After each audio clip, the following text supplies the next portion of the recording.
உன் கனவுகளால் வெற்றியை உருவாக்கு. நாம் அனைவரும் வாழ்க்கையில் சவால்களை சந்திக்கிறோம். அவற்றிலிருந்து ஒதுங்குவதை தாண்டி வாய்ப்பாக மாற்ற பயன்படுவதே உண்மையான மாந்தர். குறுக்கீடுகளை நம்பிக்கையுடன் எதிர்கொள். உன் செயல்திறன் உன்னுள் இருக்கும் எளிமையான வீட்டில்தான் தொடங்குகிறது. போராட்டங்கள் எப்போதும் உனக்குள் பயத்தை உருவாக்கலாம். ஆனால் நினைத்துப் பாரு, பெரிய வெற்றியாளர்கள் அனைவரும் தொடக்கத்தில் தோல்வியினை நேசித்தவர்கள்தான். அது உன்னை வடிவமைக்கிறது, உன் திறனை வெளிப்படுத்துகிறது. உன் கனவுகள் சிறியதாக இருந்தாலும் அவை உன் பாதையை நிர்ணயிக்கின்றன.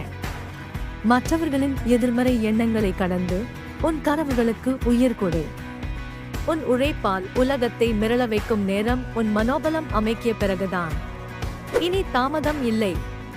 உன் கனவுகள் மேல நம்பிக்கை வையே. இன்று முதல் ஒரு சிறிய மாற்றத்துடன்